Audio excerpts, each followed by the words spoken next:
Hola, bienvenidas, bienvenidos a la última sesión de estelas de agua y estelas de piedra. Primero queremos agradecerles, Eduardo, Sandra y el equipo del Amparo por su participación activa, interesante, hemos disfrutado muchísimo y yo he aprendido un montón de escuchar a las personas que han presentado con nosotros. Ya me conocen, ahora me voy a presentar de manera informal y les voy a platicar un poco de varios temas, incluidos el sistema de presas del río Grijalba y los proyectos fallidos para poner presas, por suerte, en el río Usumacinta.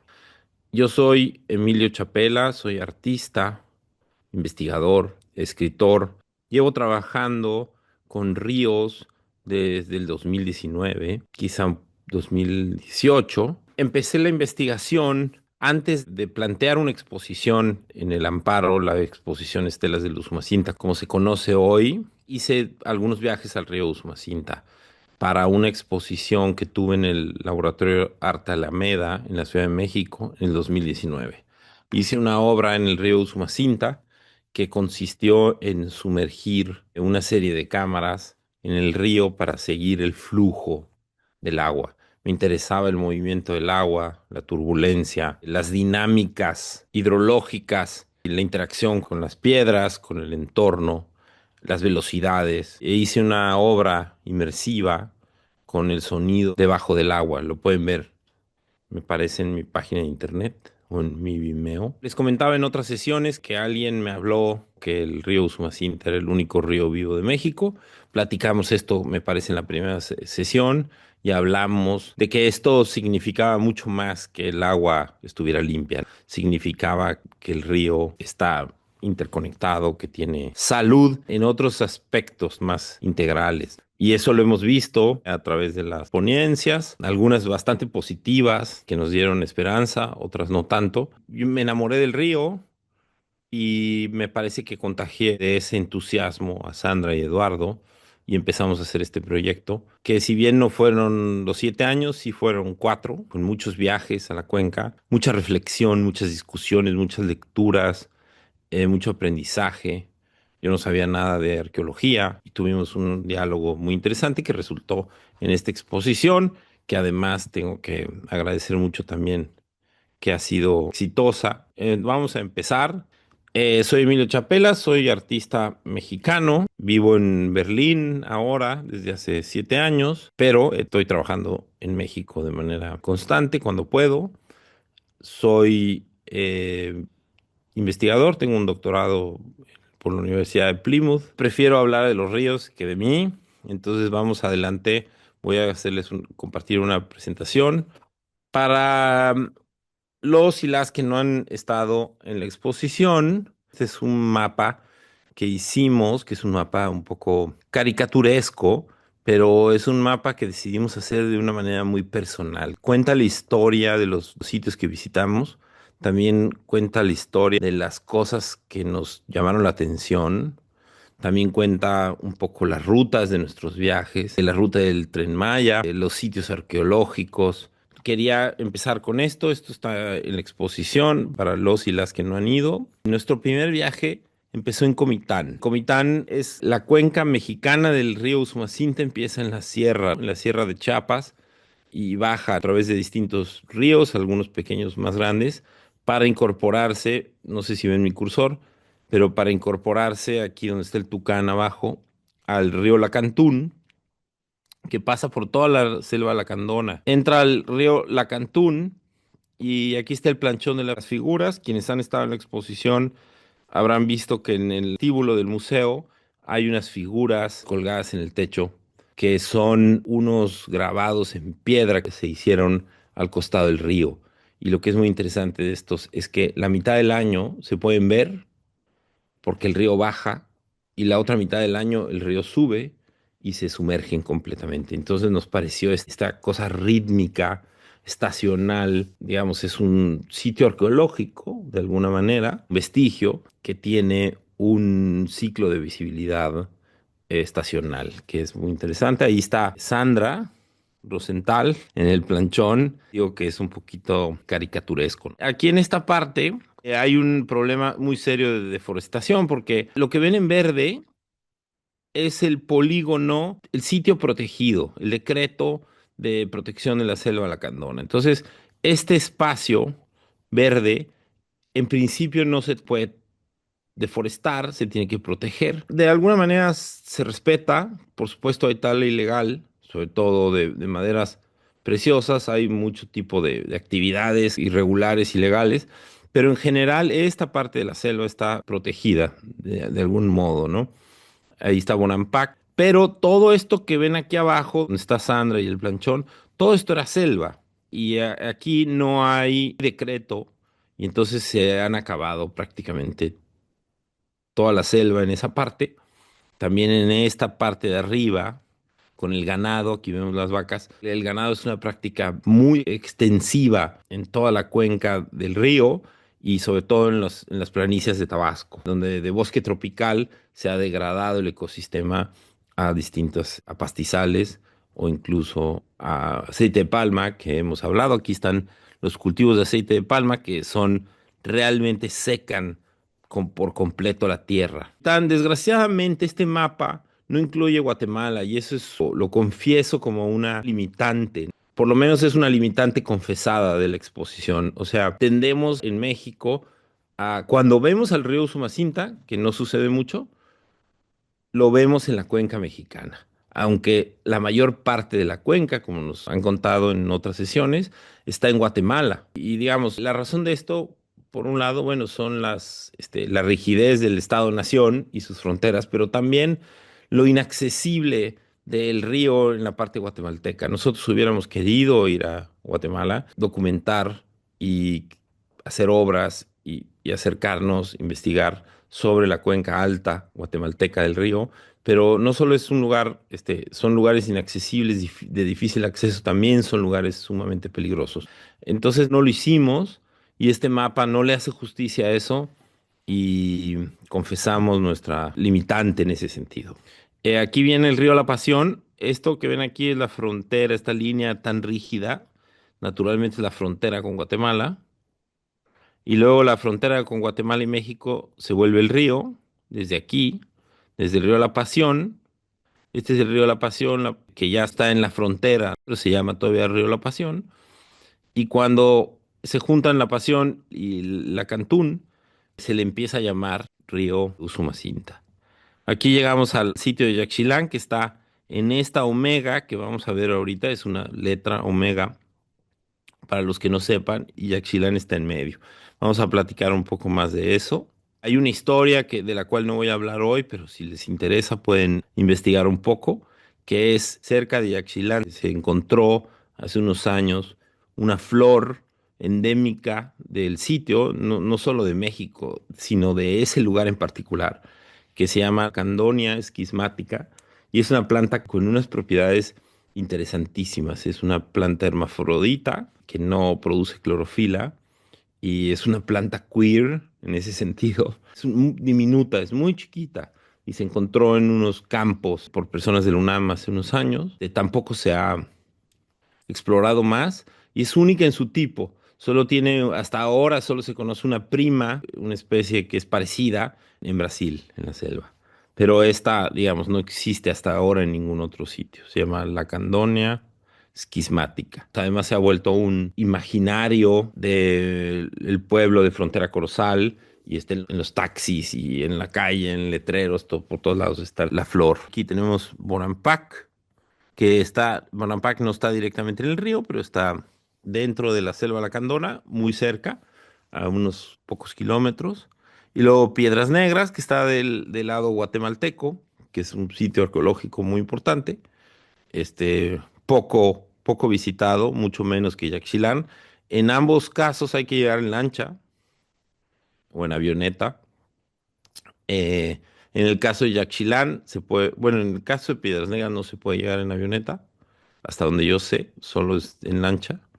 Y en Yaxchilán sí se puede llegar en avioneta, ya no se acostumbra, porque además, desgraciadamente, y bueno, no sé si me van a regañar por esto o quién me va a regañar, pero también se utiliza el sitio de aterrizaje de Yaxchilán para tráfico de drogas con avionetas. Y entonces se han vuelto también, desgraciadamente, se ha vuelto muy complicado. Eh, ha habido problemas para visitar Yaxchilán y por supuesto también está el crimen organizado metido. La migración es un tema, la migración de personas, por supuesto, pero también el tráfico de, de animales, sobre todo se trae mucho ganado también ilegal desde Guatemala. Eh, también ahora recientemente nos enteramos en las noticias que también se trae gasolina, huachicol. Y en fin, bueno. Eh, Yaxchilán, Piedras Negras.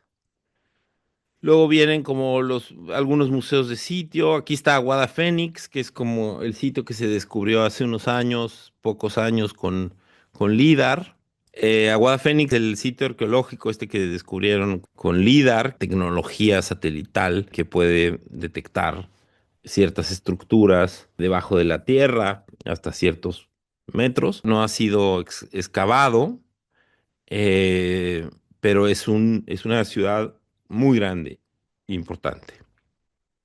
Eduardo eh, sabe más de esto, le tiene bastante interés en el asunto.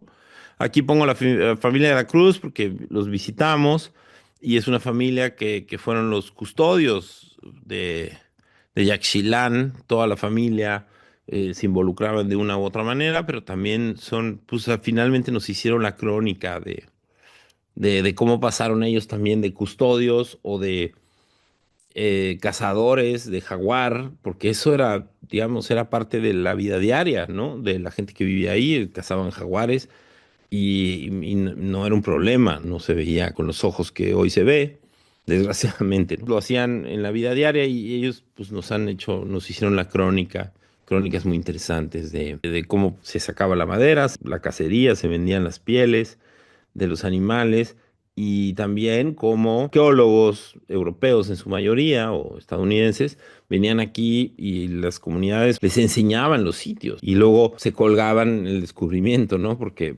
luego pues, nos dicen, oye, pues ¿por qué todos estos lugares los descubrieron extranjeros? En realidad lo que pasaba es que la gente local les enseñaba los sitios, les pagaban o en algunos casos.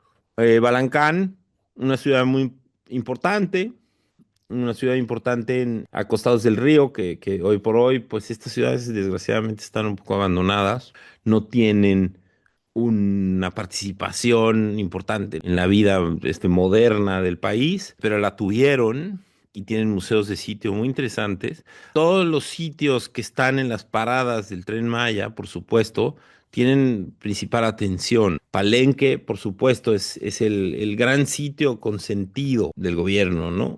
Al menos del gobierno pasado, también de pero en particular del pasado o del proyecto del Tren Maya. Digamos, ahí se puso todo el dinero. También en Moral Reforma, que es un sitio más pequeño, muy, muy interesante, que se ve en uno de los videos que nosotros, que hicimos para la exposición. Voy a enseñar un código QR para que lo puedan ver en su casa. Moral Reforma también ha tenido atención porque hay una parada del Tren Maya ahí y luego el Tren Maya continúa hacia Campeche y hacia destinos. Aquí está Tenosique, que es un lugar muy importante para, para nosotros, que fue muy importante para la extracción de piedras y de artefactos mayas. Ahí estaban los pilotos de las avionetas, entonces hacían los viajes de Tenosique hacia distintas partes del río para hacer las extracciones, que muchas se intentaron hacer para satisfacer los intereses sobre todo para llenar el Museo de Antropología en la Ciudad de México se trataron de llevar muchas piedras y justamente en la exposición tratamos el tema de cómo el río de alguna manera sin darle un misticismo innecesario, o muchos artefactos, muchos objetos mayas que no se pudieron sacar, muchas estelas, porque el río no, parece que no lo permitía, ¿no? El río es un lugar hostil. Y uno de los casos más, del cual no voy a detallar hoy, pero la estela 11 de Yaxchilán, que es una estela que se trató de sacar de Yaxchilán, se transportó río abajo para tratar de subirle a un avión. Aquí está un poco el dibujo. No se pudo subir al avión por el peso y se quedó tirada en el río. Gertrudis Dubí logró obtener financiamiento del gobierno federal de Echeverría para regresarla al sitio. Y en el sitio se quedó abajo en la plaza de Yaxchilán, no se pudo regresar a su lugar original porque está alto en la montaña. La parte de Balancán, Jonuta y Frontera, porque hay Frontera Corozal es una cosa que está acá, donde Yaxchilán es un pueblo, Frontera Corozal, que es un pueblo que se fabricó, parece en el sexenio de Miguel Alemán, para colonizar la selva. Y entonces un asentamiento regular por proyecto del Estado para poblar la selva. Y eso tiene muchas complicaciones muy interesantes, pero que escapan en la plática de hoy. Sin embargo, toda esta parte de Balancán, Jonuta, Frontera, que es la cuenca baja del río, es navegable y se navegó mucho tiempo. Aquí entraban los barcos, sobre todo a sacar madera, se podía llegar hasta Tenosique, y en Tenosique se recibía toda la madera que se aventaba en el río arriba, se aventaban las maderas, las recibían aquí en Santa Margarita, las recibían, digamos, como en una parte del río donde era favorable recibirlas y se subían a barcos para su transporte. La parte media de la cuenca no es navegable por la cantidad de raudales rápidos. Es navegable en pequeñas embarcaciones y con peligro, ¿no? Hay mucha gente que ha perdido la vida navegando esto, no es del todo recomendable. Mucha gente lo que hace es que carga las embarcaciones, tienen que salir a la parte de selva con los peligros que esto conlleva. Ya voy a pasar, aquí es Villahermosa, aquí vienen en los carros marcados nuestros viajes, que no es muy importante, y luego aquí la comunidad del bosque que les voy a platicar más adelante, que es muy importante para nosotros, para mí, porque es la primera comunidad desplazada por el cambio climático de manera oficial en México. Se reconoció como una comunidad inundada que no se va a recuperar y se trasladó a otro lado. Aquí tenemos un mapa del río Usumacinta y el río Grijalva. Como hemos visto en otras sesiones, el Grijalva y el Usumacinta se juntan a unos pocos metros, o quizá 1 kilómetro o 2 o 3, pero no mucho, digamos. Se juntan a punto de antes de tocar el mar. Entonces, eso es lo que hace para algunos que se considere que tienen que la cuenca es todo esto, ¿no? Es una gran cuenca. Hay quienes dicen que no, que el Usumacinta tiene su cuenca y el Grijalva tiene su cuenca propia también. No es tan importante para el día de hoy tomar una decisión sobre esto. También les he hablado depende de la óptica, ¿no? El ecologista quizá diría que sí, el ingeniero diría que no, el biólogo quizá dirá otra cosa. No lo sé, pero les quiero enseñar esto porque el río Usumacinta y el Grijalva son ríos muy parecidos en términos de, son dos ríos muy caudalosos de muchos kilómetros. El río Grijalva tiene sus orígenes también en Guatemala, tiene una cuenca importante en México, pasa cerca de Tuxtla, para los que conocen Chiapas, bueno, el cañón del Sumidero, ahora lo vamos a ver, es otro camino, ¿no? Y el río Grijalva desemboca aquí, pero también se parte una parte del río Grijalva y pasa por Villahermosa, y eso también es importante para nuestro análisis. Aquí es el único dato un poco duro que les quiero platicar. El río Grijalva tiene 4 presas. Es impresionante. 3 grandes presas y una pequeña. Y estamos hablando que esas 4 presas, casi que solo 3 de esas 4, generan el 40% de la electricidad nacional. Es brutal, es muy importante. Es un debate que no es fácil de tomar postura, digamos, estamos hablando de 3 presas o 4 que generan el 40% de la capacidad hidroeléctrica nacional. Y luego, bueno, es la mitad de toda la energía que se genera a través de presas. En el otro 60% participan las energías fósiles, lo que hay de viento también, solar, que viento y solar es lo mínimo, pero también tiene sus problemáticas, ¿no? Curiosamente en Oaxaca y en el estado de Chiapas, sobre todo las de viento. Es muy importante su rol en la energía nacional y por eso es difícil también tomar una postura, porque yo parece que lo que les voy a platicar es que yo tengo una postura. El modelo de presas fue un modelo que tuvo sentido asociado a la idea de progreso, de nación. Es una energía que se consideraba limpia. Es una energía limpia en un sentido muy reducido, o sea, no genera contaminantes, eso es verdad, pero no es una energía ecológica, porque tiene impactos severos en los ecosistemas, en lo que inunda la vida animal, en la vida vegetal, en el impacto de la presión del agua. Tiene una cantidad de impactos que no se consideraban, ¿no? Antes, digamos, la única consideración que se hacía para construir una presa era el desplazamiento humano. Era si tenía una afectación a un pueblo. En Chicoacén y en muchas de estas presas, lo que se hizo es que se movió al pueblo, así como el de los afectados climáticos, les construyeron unas casas y se fueron para allá y luego inundaron su pueblo. Y con esas inundaciones, además, inundaron una cantidad de objetos prehispánicos. Y hay unos compendios de salvamento de todo lo que se encontró y todo lo que se perdió, no se sabe.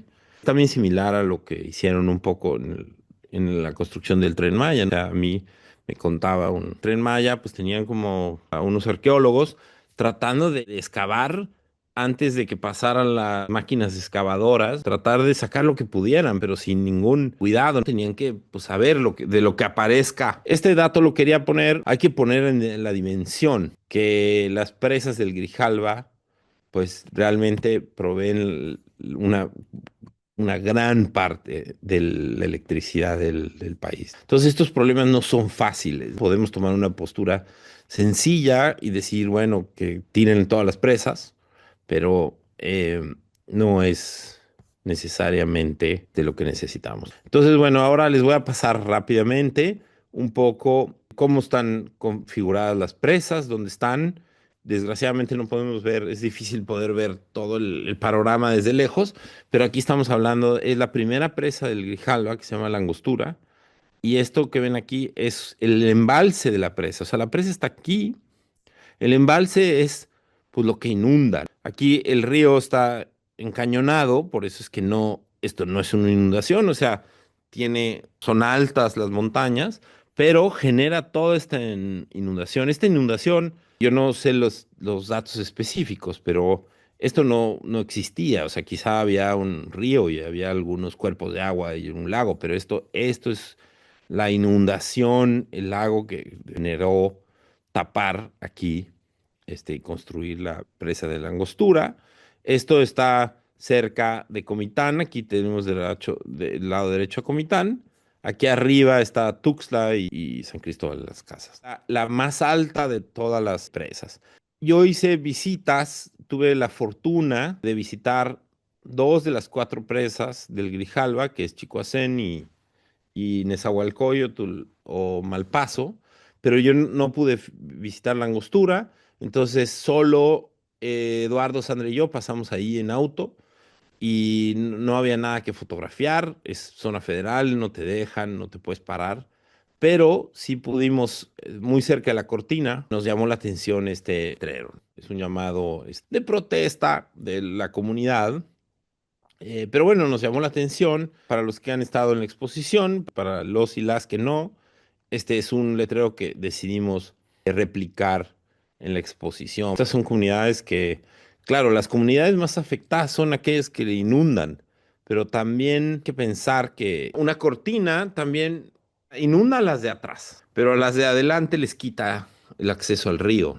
Aunque tienen vertidores que muchas veces si hay mucha presión de agua, mandan por un lado o el misma agua que genera electricidad tiene que pasar por unas turbinas y digamos, sigue habiendo a veces flujo de agua, pero también esas comunidades resultan afectadas por falta de flujo en el río. Ahora, también los ríos se inundan. Vamos a hablar un poco, mejor me reservo para hablar del control de la naturaleza un poco después, porque, digamos, hoy por hoy tenemos una noción digo, muy distinta de lo que significa del flujo natural de los ríos. Los ríos siempre inundaron, en sus momentos altos inundaban y esto era normal y luego se secaban y tenían un flujo. Y hoy por hoy tenemos una relación de domesticación con los cuerpos de agua. Hay control, diseño, ingeniería, para que los ríos estén contenidos siempre, aún en sus momentos altos. Y esto tiene un impacto al ecosistema. Por supuesto, también necesitamos espacio para vivir, por eso son problemas muy complejos. Y más adelante les voy a hablar de cómo Villahermosa, por ejemplo, es una ciudad que está construida sobre la cuenca del río. La construyeron, todos estos intentos por domesticación, pues funcionan hasta cierto punto. Hay un momento donde tuvimos me parece que fue en el 2019, una catástrofe de una inundación en Tabasco y en Villahermosa, porque el río recuerda, el río tiene memoria de dónde pasó. Aquí es otra escena de la exposición, donde está una de las reglas que les hablaban. Estas reglas para medir qué tanta agua tiene el embalse, el lago, digo, está guardado, digamos. Y el agua guardada es potencialmente energía. Sucede, ¿no? Entre más agua, pues bueno, más reservas de energía. En realidad es eso, ¿no? Digo, a mí me parece muy interesante, muy simplista cómo se entiende esto desde la ingeniería, pero también muy interesante, ¿no? Son reservas de agua, es energía potencial que se transforma en energía cinética que genera electricidad. Para el ingeniero, como les he dicho un par de veces, la cuenca es la cantidad de agua que hay en el embalse. No importa de dónde viene, si no hay agua, si no hay escurrimiento, si no hay lluvia, se van a preocupar por decir, oye, ¿por qué no está, qué está pasando, no? Pero la realidad es que si esto está sano, pues está sano. Si hay agua, entonces todo bien. Esta es la parte de la introducción y bueno, se los pongo solamente porque esto es digamos, en la exposición es lo único que tenemos de la presa de la Angostura. Bueno, de cualquiera de ellas presas, porque hoy me voy a ir por el Grijalva un poco, pero la exposición no trata del Grijalva, no tocamos los temas de las presas. Esto es el Chicoacén, que es la presa más famosa del Grijalva. Es la más grande, la que genera más electricidad. Es una presa gigantesca. Todos estos proyectos fueron hechos en muy pocos años, con la excepción, me parece, de la última. La última presa, que es Peñitas, me parece que es una presa más nueva. Las presas fueron construidas en un periodo de 15 años, de los 50 tirando a los 80, que es muy poco. O sea, son presas muy grandes, son cortinas, ahorita las van a ver, de arriba de 100 metros, Chicoacén y Nezahualcóyotl, o por ahí, ¿no? 70, 100 metros, son grandes cosas. Chicoacén tiene una inundación con menos área que la Angostura, pero también porque Chicoacén es un cañón. Entonces lo que sucede, vamos a ver, esta es la cortina, aquí ven abajo CFE, aquí está, este es el embalse, pero no es un embalse tan grande como el de Nezahualcóyotl, por ejemplo, de Malpaso, que ahorita vamos a ver, porque, porque tiene un cañón muy grande. Aquí, este es el cañón del Sumidero, es la foto así más famosa, icónica del cañón del Sumidero. Quien no haya estado ahí, si pueden ir pendientemente a la presa, es espectacular esto, es una locura. Me parece que esto tiene partes 900 metros de alto. Pero estamos hablando que antes de que estuviera Chicoacén en la presa, este río tenía 100 metros abajo. Entonces, imagínense la cantidad de cosas que se inundaron ahí. Digamos, cuando se construyó Chicoacén, insisto, nadie le importaba la vida del silvestre y se daba igual, era si había afectaciones humanas, porque además las leyes están siempre en función, los derechos siempre están en función de las afectaciones a las personas, ¿no? Solo en Colombia y en otros lados del mundo que han podido lograr hacer sujeto de derecho a los ríos o a los glaciares, en el caso de los Himalayas, por ejemplo. Esto ha sido distinto, pero en general siempre trata de la afectación a las personas, no al medio ambiente, ¿no? Y entonces, bueno, imagínense este cañón con 100 metros abajo. Esto es Malpaso o Presa Nezahualcóyotl. Esto está río abajo y también es un gran embalse. Esto es gigantesco, ¿no? Es un gran río. Esta es la cortina de Malpaso. Estas fotos las hice con un dron. Tengo muchos videos, pero no creí que fuera ahorita el momento para mostrarlos. Este es el lago, el embalse de Malpaso.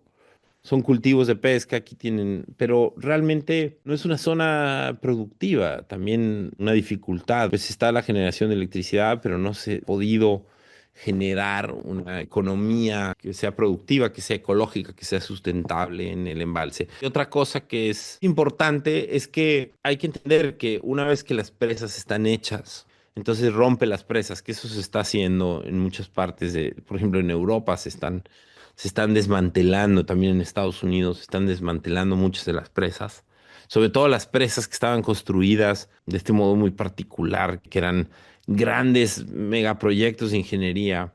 Hoy por hoy hay presas muy distintas, que son menos invasivas, que permiten, por ejemplo, que los peces regresen, ¿no? Tienen, ni siquiera es una cortina, a veces son como, tienen turbinas y los peces pueden ir río arriba, porque una cortina pues impide el paso de los peces. Y esto es, por ejemplo, en Estados Unidos, Canadá, Alaska y todas las partes frías, el salmón, presas fueron devastadoras para el salmón silvestre, porque el salmón siempre va río arriba a desovar. Ese es el camino. Luego va al mar. Digo, el salmón, podría yo hablar 3 horas del salmón. Pero también el robalo, por ejemplo, en el río Usumacinta el robalo también nada río arriba. Y en el Grijalba ya no puede hacerlo. Hay otro tema también importante, es que los sedimentos, y esto lo vamos a hablar hacia el final de la plática de hoy, los ríos llevan sedimentos que son los nutrientes, ¿no? En el caso de los Sumacínta vienen desde Guatemala, que son material orgánico, árboles, pero también peces muertos, camarones, muchos robalos, bueno, los peces van, el robalo va río arriba y luego termina su vida, muere. La materia orgánica, que es fertilizante, baja. Cuando los ríos inundaban, pues entonces inundan las partes, la tierra y hay un ciclo de fertilidad también. Cuando tienes un río como el Grijalva con 4 presas, digamos, esto no sucede. Los sedimentos se estancan, se quedan en la cortina y de hecho se empieza a generar una pequeña montaña bajo el agua. Y el agua que pasa por las turbinas, sí trae sedimento. Antes de entrar a la cortina hay unas grandes mallas, sí filtran un poco el agua antes de pasar por todo el sistema de turbinas. Y entonces el agua sale de alguna manera filtrada con menos sedimento, luego empieza a tomar otra vez sedimentos locales, menos, porque no trae los de río arriba, y llega a otra presa. Estamos hablando de Angostura, luego Chicoacén, luego Nezahualcóyotl, luego Peñitas. Entonces, el río pues llega sin sedimentos al mar y los deltas de los ríos, una de sus riquezas por las cuales los humedales son alimentados de esa manera, ahí sí se inunda, como vamos a ver en los pantanos de Centla, se inunda y todos esos nutrientes hacen ecosistemas que captan CO2, que son excelentes como para la regulación del clima en la Tierra. Y esto deja de pasar cuando tienes ríos sumamente intervenidos por presas. Vivíamos en la mentira de que las presas eran ecológicas, quizá limpias en términos del aire, ¿no? Que no generan CO2 directamente. Ese es un gran mural que hay en la presa de Malpaso, de Nezahualcóyotl, de un artista que se llama Federico Canesi, y es un tallado en piedra, es una cosa muy impresionante. Hubo la costumbre pero en muchos sitios, y en particular en Latinoamérica y en Venezuela, sé de casos de comisiones que se hicieron para hacer obras, junto con la obra, gran obra de ingeniería, una gran obra. Hay también una estética asociada al poder y al progreso, venían muy de la mano y por supuesto generalmente serían artistas asociados al régimen. En el caso particular de México, pues posiblemente al PRI. Este es la Peñitas, sé poco de Peñitas, lo que sí sé es que es una presa, aquí está la presa Peñitas, yo no he estado, esta es una foto, a diferencia de las otras fotos son mías, esta foto es una foto de internet. Peñitas es una presa reguladora para evitar las inundaciones en Tabasco, ¿no? Entonces, hacemos una obra de domesticación, ¿no? De un río para controlarlo. Y entonces, bueno, ese río está domesticado, entonces tiene ciertas características y decimos, ok, se llama el control de la naturaleza. Queremos controlarlo para generar la energía eléctrica. Pero luego resulta que el río, pues, se desborda, entonces hay que abrirle. Hay que como encontrar una solución, que esa solución busca aminorar el efecto que tú causaste, que los humanos causamos en el río desde un principio. Como una caricatura de una pared con muchos agujeros, entonces tapamos uno y sale por acá y entonces tapamos otro. Y entonces lo que ha sucedido es que todas estas intervenciones en el río Grijalva, pues entonces empiezan a causar otros problemas que a la hora de la hora se vuelve una historia sin acabar. Peñitas es una presa que tengo entendido que una parte importante de su construcción fue tratar de evitar las inundaciones severas en Tabasco y hacerla en Tabasco y en Villahermosa.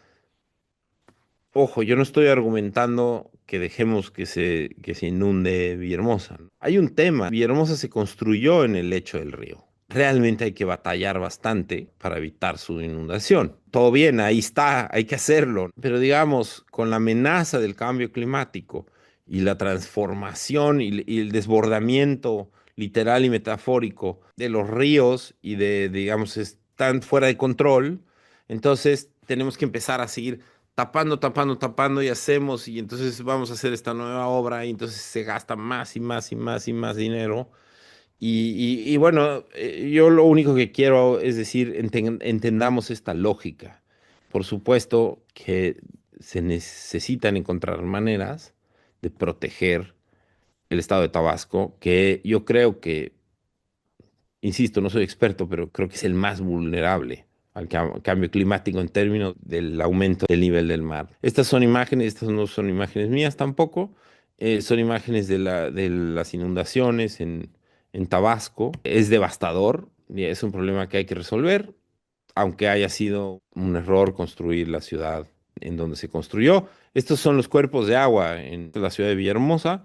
Este es el Grijalva, pero ni siquiera el río que pasa ahí es el Grijalva, pero ni siquiera es la parte sumamente caudalosa del Grijalva, que es la que desemboca junto con el Usumacinta en los Tres Brazos. Pero bueno, eso es para darnos una cuenta de la cantidad de agua que hay en la ciudad, por supuesto. El Usumacinta, después de grandes proyectos de presas del Grijalva, se estudió ya hacia los ochentas construir múltiples presas en el río Usumacinta. Parecía, digamos, es el río más caudaloso, potencialmente es el río que puede generar mucho mayor electricidad. Y entonces aquí Wilkerson hace un artículo muy interesante. Wilkerson tuvimos la ventaja de que fuera a la inauguración, todavía vive. Es un señor grande que pudo ir a la inauguración y fue increíble. Eh, Hace este artículo sobre estudiando los proyectos para hacer presas en el Usumacinta, que por suerte ninguno culminó. Pero aquí estamos hablando, este es el estudio de las presas posibles. No quería decir que las fueran a hacer todas, pero estamos hablando de estos círculos, son lugares donde se pudo haber hecho una presa. La presa, la que se quiso hacer muchas veces, porque esto habla de un solo episodio de la historia, que se quisieron hacer estas presas, pero en tres ocasiones se quiso hacer, sobre todo aquí en Boca del Cerro. Boca del Cerro es como cerca de Tenosique, es donde el río finalmente sale del cañón de Chiapas a llegar a la planicie tabasqueña. Es donde el río de repente deja de estar en rápidos, en raudales, y de repente se expande y tienes un gran caudal. Y aquí era un lugar perfecto para hacer una cortina gigantesca. Estabas hablando de una presa de dimensiones titánicas.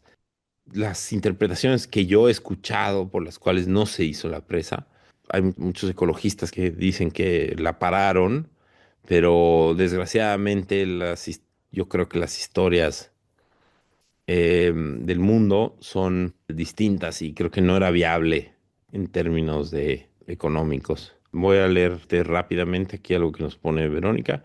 Cuando fui al cañón del sumidero me impresionó la naturaleza, pero me enojó ver tanta basura. El guía explicó que en comunidades aledañas tratan de limpiar y tener un manejo de residuos, pero que en comunidades de más arriba generan residuos que arrastran los ríos y vienen a parar aquí. Me deprimió mucho los turistas de la lancha, trataban de mostrarse indiferentes o indolentes e incluso me tacharon de exagerada. Esto fue en el 2006, no sé cómo esté ahora. Pues mira, no creo que sea muy distinto. Yo cuando fui no vi demasiada basura, pero claro, ese es el otro. Bueno, esto es un tema y el Usumacinta está lleno de basura, siendo un río limpio, ¿eh? Está lleno de botellas de Coca-Cola y están tratando de hacer las comunidades, sobre todo la gente que está haciendo ecoturismo ahí y tratando de limpiar todo lo que pueden. Sí es muy triste, todas estas vienen botellas de o plástico desde Guatemala, pero también de México. Digamos, sí es un problema y llega hasta el mar. En el caso de las presas, claro, lo que puede pasar también en el cañón del sumidero es que ahí la basura se detiene. Que no digo que sea una ventaja, pero es una realidad. O sea, la basura se detiene ahí y no pasa a la presa, pero entonces se acumula. Pues sí, hay un tema del turismo y bueno, en el Tren Maya, pues vamos a también, se va a incrementar esto sin meterme a cuestiones críticas, pero claro, cuando tienes mucho turismo, esto aumenta, ¿no? Ahora también el impacto, a veces el impacto ecológico en los ríos, digamos, la contaminación de químicos industriales, la producción de las grandes fábricas de cerveza, las fábricas digamos, hay mucha industria que contamina profundamente el río, ¿no? Y que también no estoy justificando el tirar basura, por supuesto, pero quiero decir que también hay en otros sitios del país industrias que generan un impacto increíble, pero mantienen una retórica torcida para culpar a quienes, digo, incluso a los turistas, ¿no? A los turistas que sí tiran basura ¿no? Pero digamos, hay toda una cosa que analizar ahí, ¿no? Pero es verdad, y entonces aquí estábamos con todas estas presas. Y luego aquí, por ejemplo, Wilkerson nos habla de tres propuestas de presas que tienen, que van a afectar profundamente a la ciudad de Yaxchilán y Piedras Negras. O sea, cualquiera de estas presas, las presas que están, esto es Yaxchilán, la Omega, esto es Río Abajo. Cualquiera de estas presas inundaría Yaxchilán.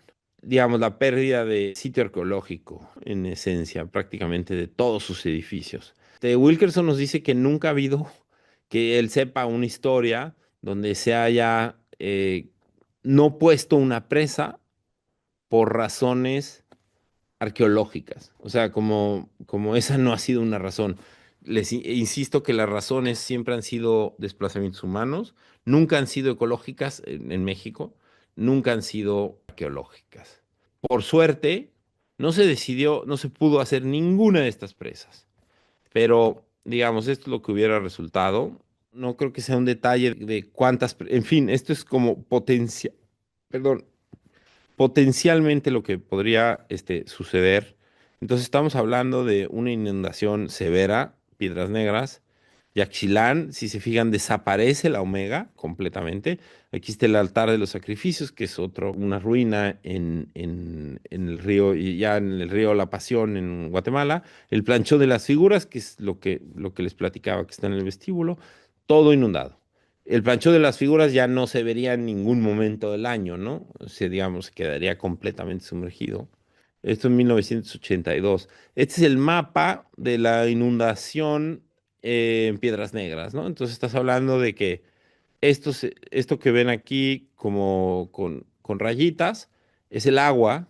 El río actual está aquí, ¿no? Como contenido pues este río, ¿no? Estos trazos donde dice Usumacinta River, y luego todo esto sería la inundación, solo quedarían los edificios más altos, ¿no? Que son este y este. Aquí está la Omega, que es muy interesante, ¿no? También, que es un meandro, los meandros del río son las curvas, el serpenteo que hace el río y que lo hace, digamos, de alguna manera el agua buscando el camino más eficiente para su movimiento. Seguramente aquí lo natural nosotros pensaríamos que es dar el brinco, ¿no?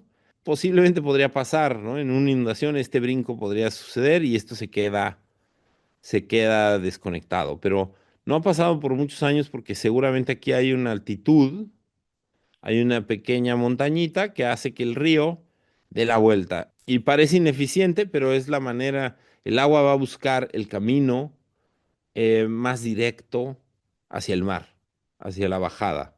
Y probablemente este es el camino, ¿no? Pero entonces se hace esta omega y entonces lo que deciden, digamos, la ciudad de Yaxchilán se funda adentro de la omega, lo cual da una ventaja de protección increíble, ¿no? Porque del otro lado no tienes el río y el río cruzarlo no es fácil, ¿no? Y además pues siempre puedes ver quién cruza. Y luego la gente que pudiera entrar, en ese momento no había México y Guatemala, ¿no? Pero Guatemala es arriba, es de este lado. Hoy por hoy estamos hablando de Guatemala, es un lado de la Omega, y el lado interno de la Omega es México. Pero en ese momento, con los mayas, pues no había Guatemala y México. Pero de todos modos, si había alguien que quería atacar la ciudad por adentro, pues tienes un cuello de botella aquí, ¿no? Y entonces los recibes. Es una fortaleza. Es una forma muy especial, muy única, que siempre nos interesó mucho.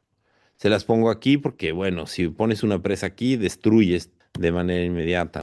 Aquí está con mucho más claro la zona arqueológica de Yaxchilán, que hay un centro de recuperación, fíjese, de la guacamaya roja, que es algo que se está haciendo. Se está tratando de hacer lo mejor que se puede ahí y en otro lugar que se llama Estación Chajul, que está a cargo de Julia Carabias y otros que están haciendo un gran esfuerzo. En la exposición hicimos un omega también como una especie como de contextualizar la geografía, ¿no? La geografía de ese lugar en el río.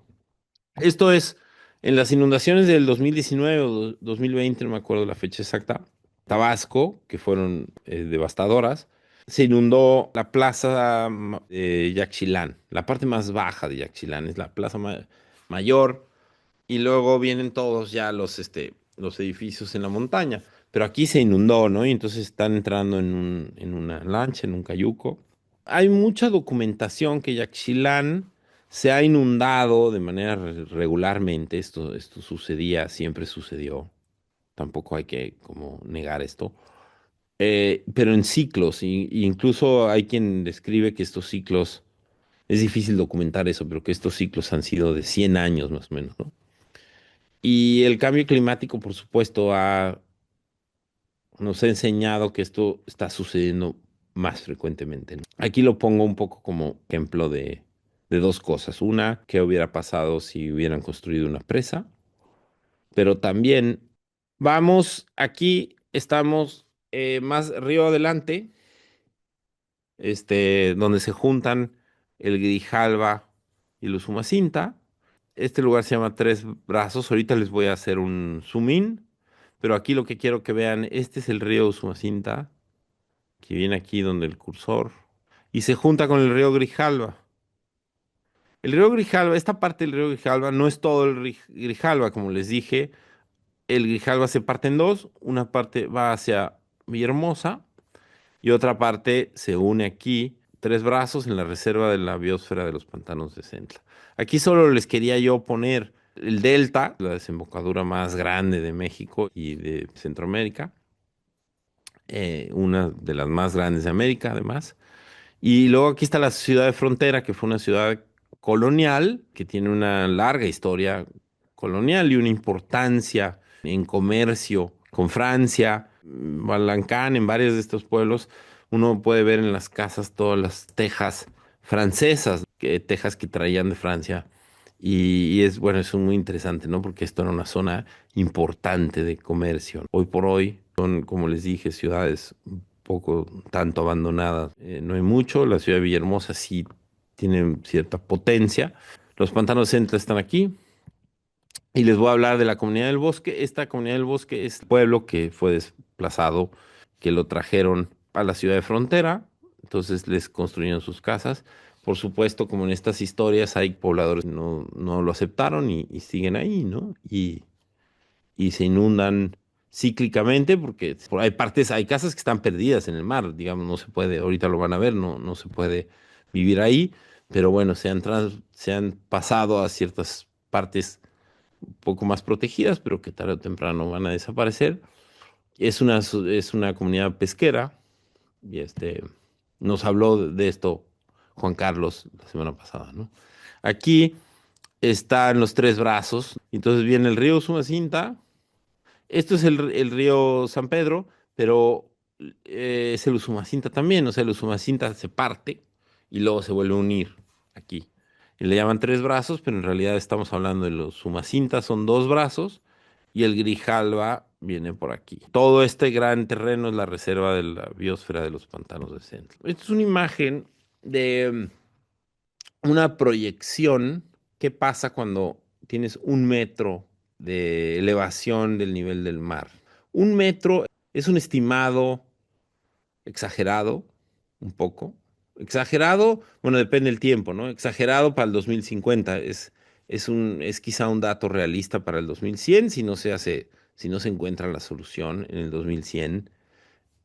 Tenemos un metro o más de mar. Pero aquí estamos hablando un metro para el 2050 que puede ser un poco exagerado, pero bueno, a nuestro paso, quién sabe. Realmente nadie sabe, ¿no? Porque además ya se está hablando que los estimados, que lo que teníamos que lograr en términos de detener el aumento de la temperatura, que hagan las naciones todo lo que prometieron, ya no se va a lograr. Esta es la inundación, lo azul de lo que ganaría el mar a la zona de los pantanos de Centla, que estamos hablando, pues bueno, prácticamente toda esta parte está cubierta.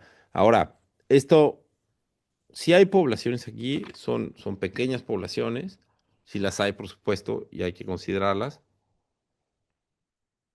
pero aquí no alcanzamos a ver, pero miren, o sea, digamos, está la Laguna de Términos y Ciudad del Carmen, y luego aquí tenemos partes con mucha actividad, ¿no? Esto en anaranjado me parece que es el tren, y carreteras, en fin, o sea, es un desastre completo.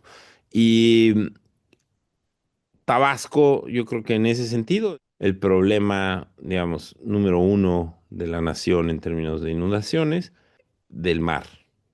Pero estas son distintas también lo que está pasando en los ríos, ¿no? O sea, Tabasco la tiene de todos lados. La ciudad de Villahermosa en este panorama no se inunda tanto, ¿no? Está más arriba, pero no se inunda tanto. Estamos hablando del mar, no estamos atendiendo los efectos del cambio climático en los ríos, que es lo que ha afectado profundamente a Villahermosa en particular. Pero este es un QR del video, de uno de los videos que tenemos en la exposición. Trata sobre los pantanos de Centla, enseña los tres brazos y termina con la comunidad del bosque. Lo pueden ver con calma. Este, está en la exposición. Estos tres brazos. Entonces, fíjense qué interesante, ¿no? Aquí vemos en la imagen de la derecha, vemos el río Usumacinta es el de la izquierda, es este como café. Luego tenemos el río Usumacinta también, el del medio, que es otro brazo del Usumacinta. Y luego tenemos del lado derecho el Grijalva. Aquí en la imagen del lado izquierdo vemos el Grijalva con mucha claridad y vemos el Usumacinta. Y entonces es muy interesante cómo vemos la frontera de los ríos.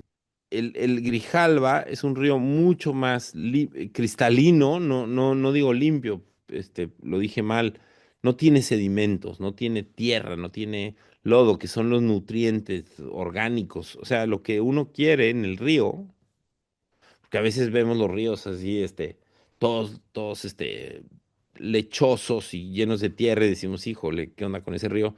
Pero en realidad eso muchas veces es la salud del río, es que trae los sedimentos, la arena, la tierra, el fertilizante. Entonces aquí vemos del lado izquierdo el Usumacinta cargado de todos estos nutrientes y luego el Grijalva, que es un río que ha pasado por cuatro presas y que ha perdido todos sus nutrientes, ¿no?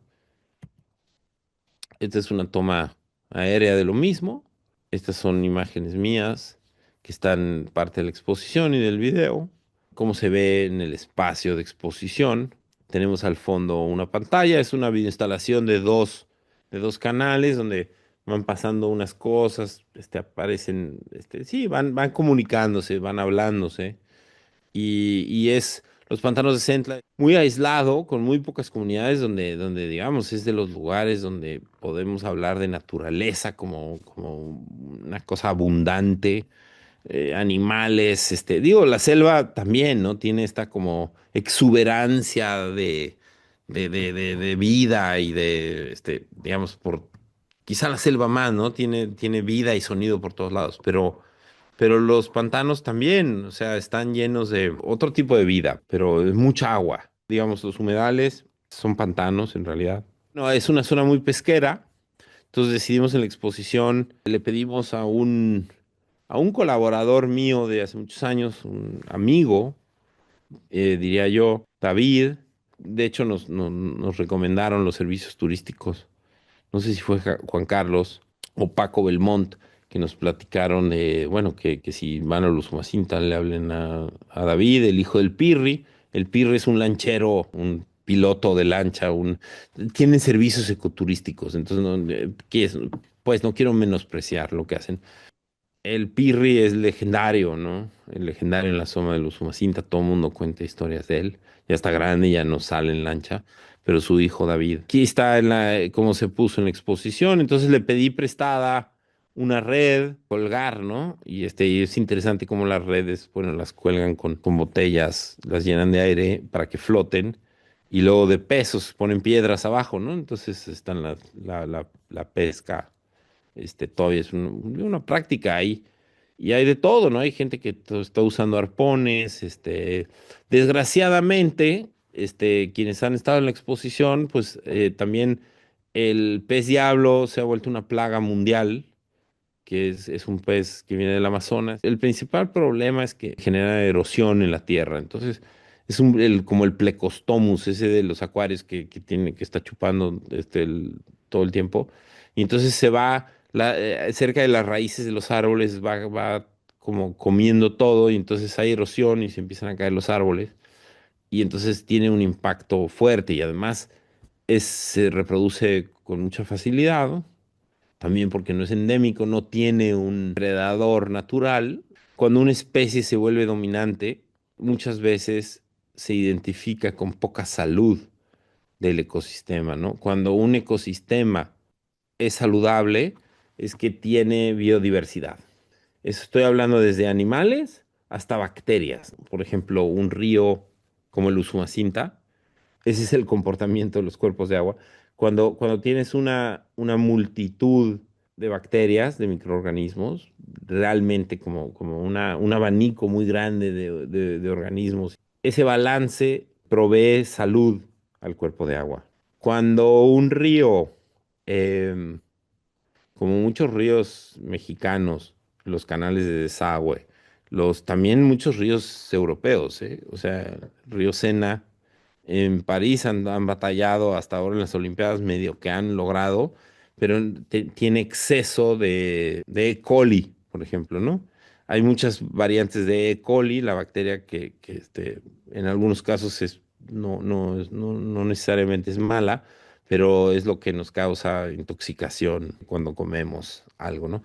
Pero en fin, lo que quiero decir es que cuando una especie es dominante, entonces y no hay diversidad, entonces se identifica eso con poca salud. Es lo mismo exactamente con nuestro estómago, ¿no? Con la microbiota. Se ha comprobado que los humanos hace miles de años tenían un sistema digestivo mucho más diverso, ¿no? Con poblaciones más diversas, lo cual quiere decir que es más sano. Y hoy por hoy sabemos que una microbiota, que un estómago con poca diversidad, es un problema de salud. Virginia Woolf decía que tenemos mareas en el cuerpo, ¿no? Y lo decía como una metáfora, ¿no? Como, sobre todo era como una cosa más, afectiva, emocional, decir, bueno, tenemos, vamos y venimos y tenemos contradicciones o ciclos, ¿no? Pero también, de alguna manera muy literal, estamos llenos de agua, somos en gran medida agua, las personas, y también somos bacterias, y el estómago está lleno de estas bacterias, que algunas son las mismas del río. Ha habido estudios donde detectan, por ejemplo, como estudian la microbiota de animales, por ejemplo, de un hipopótamo en la parte baja del río, y entonces pueden llegar a conclusiones de qué está sucediendo en la parte alta del río y cómo tienen vinculaciones. Entonces tampoco estamos hablando de cosas tan distintas, pero bueno, en fin. Pero la presa también estanca el agua, ¿no? Entonces, por ejemplo, hay muchas presas en el mundo donde se estanca el agua y ahí se generan los cultivos de salmonela, por ejemplo, ¿no? Y porque el agua está estancada, también cuando el agua está en movimiento se oxigena y suceden como, hay muchos procesos como muy productivos y, y digamos, que generan bienestar para el cuerpo de agua, pero cuando está estancada el agua, empieza a enfermarse. Y a veces es un problema muy serio en Bogotá, digo, como muchas partes del mundo, pero por alguna razón, digo, por Entre Ríos, el contexto de Entre Ríos, conozco muy bien el caso de Bogotá y los embalses del río Bogotá, digamos, es un río que captura toda la contaminación de la industria y de los desechos domésticos de la ciudad de Bogotá. Cuando llegan a un embalse, entonces ahí la salmonela se vuelve, digamos, crece y se vuelve eh, protagonista, ¿no? Dominante. Y también empieza a suceder algo también que los, los antibióticos que vienen por el desagüe también de las ciudades, llegan ahí y entonces las bacterias se vuelven resistentes a los antibióticos. Y entonces de repente tienes como un desarrollo de una bacteria dominante que es profundamente agresiva, ¿no? Entonces tienes un problema de salud muy serio. Entonces también hay que considerar eso cuando pensamos en empresas.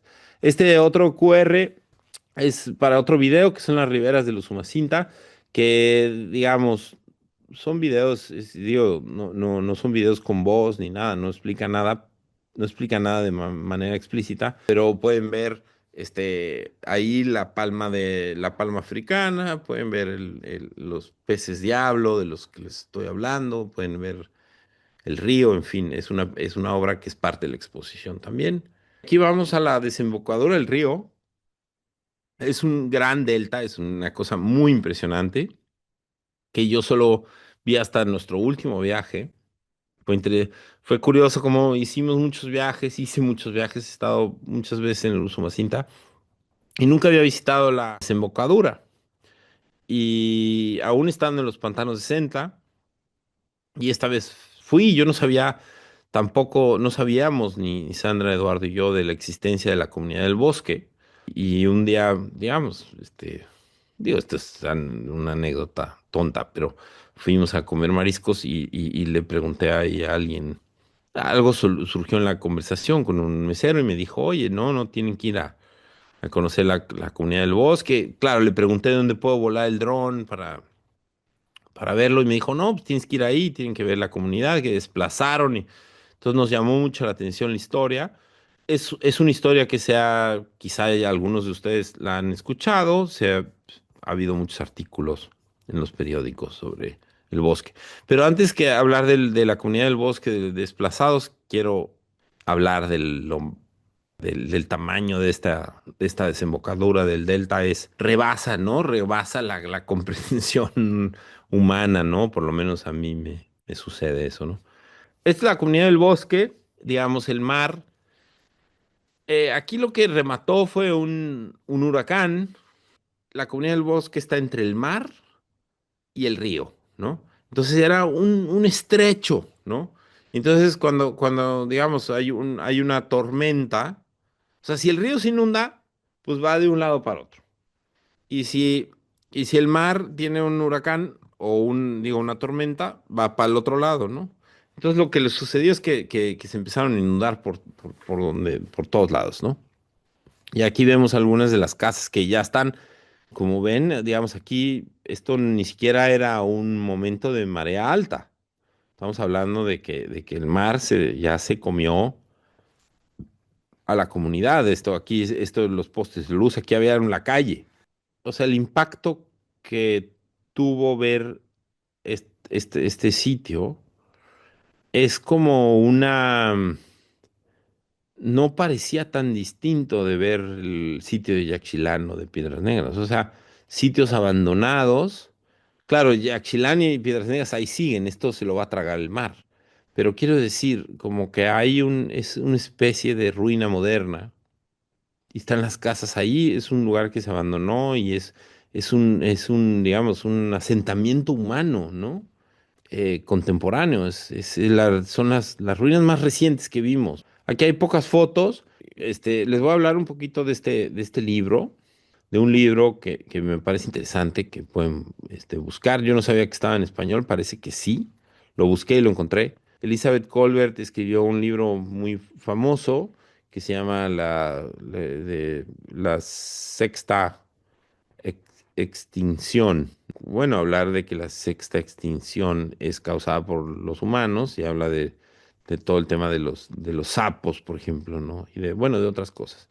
Y el meteorito, y en fin, o sea, describe como los procesos de extinción y el causado por el hombre, pero por el humano. Pero Bajo un cielo blanco es un libro muy interesante que habla como de ciertas obras de ingeniería, sobre todo en el río Mississippi, y tiene que ver con el tema de el control de la naturaleza y cómo lo que les platicaba hace rato, cómo hacemos, hacemos una obra y luego tenemos que como cuidar la intervención que hicimos, ¿no? Ella, digamos, no voy a entrar en detalles, pero es una práctica común, no tan común, pero sucede, que cambiamos el sentido, el flujo de los ríos. En Chicago, por ejemplo, se cambió el flujo de un río porque olía feo, porque la gente se estaba enfermando, y entonces le cambiaron el sentido. Pero eso causó una cantidad de problemas que de repente la carpa, que era una especie invasiva de Asia, empezó a entrar hacia el lago Michigan, a poblar los grandes lagos norteamericanos de una especie invasiva.